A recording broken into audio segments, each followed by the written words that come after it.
السلام علیکم ناظرین تواںگ میں دہان کے فصل کی کٹائی کا وقت تھا جب حملہ آور چاروں اطراف سے حملہ کرتے ہوئے اس تواںگ گاؤں پہنچے اور ان کے یہاں پہنچتے ہی مقامی افراد میں افراتفری پھیل گئی۔ اگرچہ اس وقت تھوتھان چوانگ کی عمر صرف 11 سال تھی، لیکن انہیں جنگ کے بہت سے واقعات اب بھی واضح طور پر یاد ہیں۔ یہ وہ واقعات ہیں جو انہوں نے اپنی آنکھوں سے اس وقت دیکھے تھے۔ وہ سن 1962 کے اکتوبر کا مہینہ تھا۔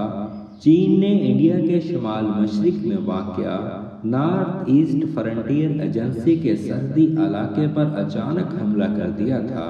حملہ اتنی تیزی سے ہوا کہ کچھ علاقوں میں شدید مزاحمت کے باوجود انڈین فوج چینی فوج کے سامنے کھڑی نہ رہ سکی۔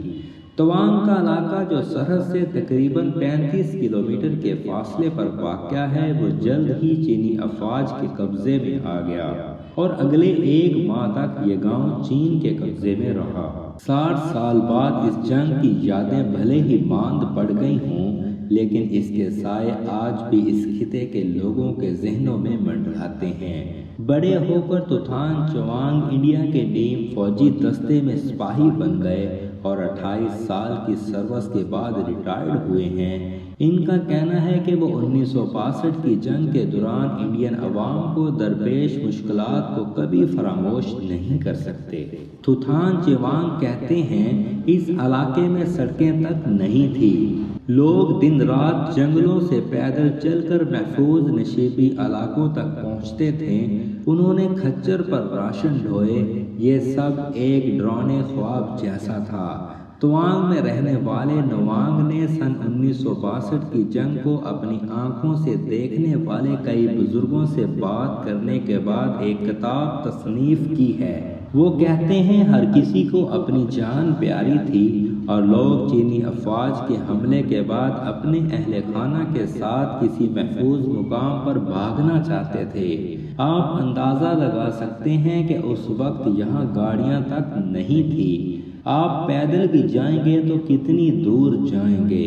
لوبسانگ تسیرنگ کی عمر بھی سن 1962 میں 11 سال تھی۔ ان کا کہنا ہے کہ چینی حملے کے بعد ان کے والدین انہیں آسام لے گئے اور جنگ ختم ہونے کے بعد ہی وہ تواںگ واپس آ سکے۔ تقریباً 1 ماہ بعد نومبر میں چین نے جنگ بندی کا اعلان کرتے ہوئے اپنی فوج کو واپس بلا لیا، لیکن تواںگ سے جان بچا کر بھاگ نکلنے والے بہت سے لوگ اس بات پر یقین نہیں کر پا رہے تھے۔ تواںگ میں رہنے والے لاہام نوربو نے بتایا، یہ کہا گیا کہ چینی فوج واپس چلی گئی ہے۔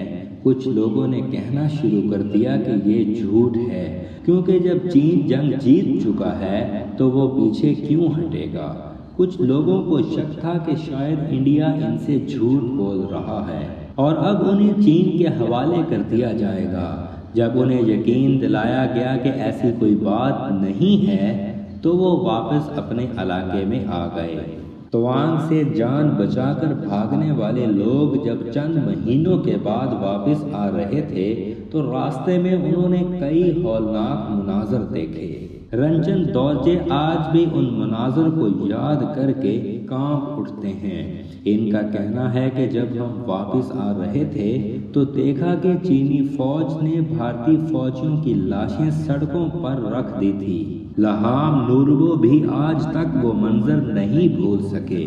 ان کا کہنا ہے کہ چینی فوجی اپنے فوجیوں کی لاشوں کو گاڑیوں میں لے گئے اور ہندوستانی فوجیوں کی لاشوں کو جنگلوں سے نکال کر راستوں میں ہی چھوڑ دیا تھا۔ بہت سے لوگ مارے گئے تھے۔ نوانگ چوٹٹا کے مطابق اس وقت چینی فوج نے مقامی لوگوں کو اعتماد میں لے کر کچھ مدد حاصل کرنے کی کوشش کی تھی۔ انہوں نے کہا، جب میں نے اپنے بزرگوں سے اس بارے میں بات کی تو انہوں نے بتایا کہ چینی فوج کبھی بھی یہاں کے لوگوں کا اعتماد نہیں جیت سکی اور انہیں ان کی طرف سے بہت کم مدد ملی۔ تواںگ انڈیا کی شمال مشرقی ریاست اروناچل پردیش کا وہ علاقہ ہے جو گزشتہ کئی سالوں سے شاید سرخیوں میں ہے۔ بدھ مت کا ایک عظیم مرکز ہونے کے ساتھ ساتھ یہ وہ جگہ ہے جس کا 14ویں دلائی لاما تنزن گیاستو سے خاص تعلق ہے۔ سن 1959 میں تبت سے فرار ہونے کے بعد 14ویں دلائی لاما تنزن گیاستو کچھ عرصہ توانگ کی خانقاہ میں رہے تھے۔ ناظرین، توانگ ایک ایسا علاقہ ہے جو سن 1962 کی انڈیا چین جنگ کے دوران تقریباً 1 ماہ تک چینی کنٹرول میں رہا تھا۔ یہ ایک ایسا علاقہ ہے جو آج بھی دونوں ممالک کے درمیان تنازع کا سبب بنا ہوا ہے۔ اس تنازع کی ایک جھلک گزشتہ سال دسمبر کے مہینے میں سامنے آئی جب توانگ کے علاقے یانگسی میں دونوں ممالک کی فوجوں کے درمیان جھڑپ ہوئی۔ انڈیا نے اس وقت کہا تھا کہ چینی فوج نے لائن آف ایکچوئل کنٹرول پر تجاوزات قائم کر کے سرحد کی صورتحال کو بدلنے کی کوشش کی ہے۔ انڈیا کے وزیر دفاع راج ناتھ سنگھ نے پارلیمنٹ میں اس حملے پر بیان دیتے ہوئے کہا تھا کہ انڈین فوج نے چینی فوج کو ہندوستانی علاقے میں گھسنے سے روکا اور چینی فوجیوں کو اپنی پوسٹوں پر واپس جانے پر مجبور کیا۔ ناظرین، اس علاقے میں یہ پہلی جھڑپ نہیں تھی۔ اکتوبر 2021 میں بھی یانگسی میں دونوں ممالک کی فوجیں آمنے سامنے تھیں۔ موجودہ کنٹرول لائن توانگ شہر سے صرف 35 کلومیٹر دور ہے۔ بوم لادرے کی سڑکوں سے گزر کر ہی LAC تک پہنچا جا سکتا ہے۔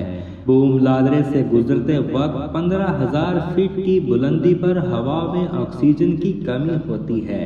اس راستے کے ساتھ بہت سی قدرتی جھیلیں نظر آتی ہیں جن کا پانی کم درجہ حرارت کی وجہ سے جم گیا ہے۔ یہ وہی جگہ ہے جہاں 1962 میں دونوں ممالک کے درمیان جنگ کے دوران کئی لڑائیاں لڑی گئی۔ ان لڑائیوں کے کچھ آثار اب بھی اس علاقے میں دیکھے جا سکتے ہیں۔ وہ بنکر اب بھی سڑک کے کنارے موجود ہیں جہاں انڈین فوجیوں نے پوزیشنیں لے کر چینی حملے کا مقابلہ کیا تھا۔ یہ بنکر آج یقیناً خالی ہیں، لیکن LAC کے قریبی علاقوں میں انڈین فوج کی بڑی موجودگی دیکھی جا سکتی ہے۔ دونوں ملکوں کے درمیان گزشتہ کچھ عرصے سے جس قسم کی کشیدگی جاری ہے، اس میں یہ فوجی موجودگی حیران کن نہیں ہے۔ اس بڑی فوجی موجودگی کے باوجود درجنوں سیاح توانگ سے اجازت لے کر LAC کا روزانہ سفر کرتے ہیں۔ بوم لادرے کے ذریعے سیاحوں کو LAC تک لے جانا توانگ میں ٹیکسی ڈرائیوروں کی آمدنی کا ایک بڑا ذریعہ ہے۔ انڈین فوج کے مطابق 1962 کی جنگ کے دوران کامینگ سیکٹر میں 2420 بھارتی فوجی مارے گئے تھے۔ ان فوجیوں کو خراج عقیدت پیش کرنے کے لیے توانگ میں ایک جنگی یادگار کی تعمیر کی گئی ہے۔ یہاں رکھی گئی چند نایاب تصاویر میں سن 1959 کی وہ تصویر بھی شامل ہے جس میں 14ویں دلائی لاما کو تبت سے فرار ہونے کے بعد انڈیا میں دیکھا جا سکتا ہے۔ یہ یادگاری جنگی تصویروں، ہتھیاروں اور دیگر فوجی ساز و سامان کے ذریعے آج بھی 1962 کی ہولناک یادوں کو تازہ کر رہی ہیں۔ نوانگ چھوٹٹا کہتے ہیں، ہم اس واقعے کو نہیں بھولے کیونکہ یہ ہمارے لیے بہت بڑا سبق ہے کہ دشمن کی میٹھی باتوں پر یقین نہیں کرنا چاہیے۔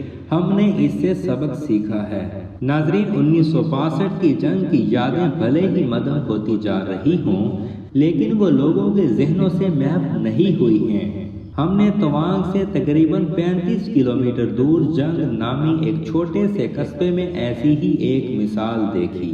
21 سال تک انڈین فوج میں خدمات انجام دینے کے بعد جب رچن دھریما ریٹائرڈ ہوئے تو انہوں نے ایک کیفے کھولا اور اس کا نام کیفے 62 رکھا۔ وہ اس کیفے کے ذریعے سن 1962 کی جنگ کی یادوں کو زندہ رکھنا چاہتے ہیں۔ رنچن ڈریما کہتے ہیں، 1962 میں چین کے ساتھ ہونے والی جنگ کی وجہ سے ہمارے بزرگوں کو ان لوگوں نے بہت ہراساں کیا تھا۔ ہم نے اس کیفے کا نام اسی کی یادگار کے طور پر رکھا ہے۔ توانگ قصبے کے لوگوں کا کہنا ہے کہ دونوں ممالک کی فوجوں کے درمیان سرحدی جھڑپیں ان کے لیے معمول بن چکی ہیں۔ ان کا کہنا ہے کہ دسمبر کے تصادم کے بعد بھی توانگ میں کوئی خوف یا کشیدگی نہیں تھی، لیکن کاروبار ضرور متاثر ہوا تھا۔ توانگ کے بازار میں کرمو نامی ایک خاتون کپڑے کی دکان چلاتی ہیں وہ کہتی ہیں ہم مقامی لوگوں کو کوئی خوف نہیں ہے، اکثر ہمیں میڈیا میں خبریں آنے کے بعد ہی معلوم ہوتا ہے کہ ایسا کچھ ہوا ہے، لیکن میڈیا میں شور کے بعد سیاحوں کی تعداد میں کمی آتی ہے۔ توانگ مارکیٹ میں گفٹ شاپ چلانے والے تنظیم درگے کا بھی اصرار ہے کہ سرحد پر دونوں ملکوں کی فوجوں کے درمیان جھڑپوں کا توانگ کے لوگوں پر زیادہ اثر نہیں ہوتا۔ وہ کہتے ہیں یہاں زندگی معمول کے مطابق ہے، ہمیں صرف خبروں سے معلوم ہوتا ہے کہ سرحد پر جھڑپیں ہوئی ہیں، ہم یہاں عام زندگی گزار رہے ہیں، یہاں کوئی اتار چڑھاؤ نہیں ہے۔ توانگ میں بہت سے لوگوں کا خیال ہے کہ انڈین فوج کسی بھی صورتحال سے نمٹنے کے لیے 1962 کے مقابلے میں بہت بہتر طور پر تیار ہے۔ مقامی لوگوں کا خیال ہے کہ سن 1962 کی انڈین فوج اور آج کی انڈین فوج میں بہت فرق ہے۔ اس کے ساتھ ساتھ ان کا یہ بھی کہنا ہے کہ گزشتہ کچھ عرصے میں اس پورے علاقے میں سڑکوں کی حالت میں کافی بہتری آئی ہے، جس کی وجہ سے انڈین فوج اس پوزیشن میں آ گئی ہے کہ وہ فوجی اور رسد بہت جلد سرحد تک پہنچا سکے۔ نوانگ چھوٹا کہتے ہیں توانگ کے کسی بھی مقامی سے بات کریں، وہ آپ کو بتا دیں گے کہ انڈین فوجی وہاں موجود ہیں اور اگر ضرورت پڑی تو ہم بھی اس کے پیچھے کھڑے ہیں۔ لیکن کچھ لوگوں کا کہنا ہے کہ چین کی بات کرتے وقت محتاط رہنا بہتر ہے۔ تھوتھان چوانگ کہتے ہیں وہ یعنی چین فریب کرتے ہیں، وہ دن میں میٹنگ کرتے ہیں اور رات کو حملہ کرتے ہیں، اس لیے ہمیں ہمیشہ اپنی آنکھیں اور کان کھلے رکھنے ہوتے ہیں، ان پر ذرا بھی بھروسہ نہیں کیا جا سکتا۔ ناظرین، اس کے ساتھ ہی ہم آپ سے اجازت چاہتے ہیں۔ ہماری مزید ویڈیوز کے لیے ہمارا چینل سبسکرائب کیجیے اور بیل کے نشان کو دبا دیجیے۔ شکریہ۔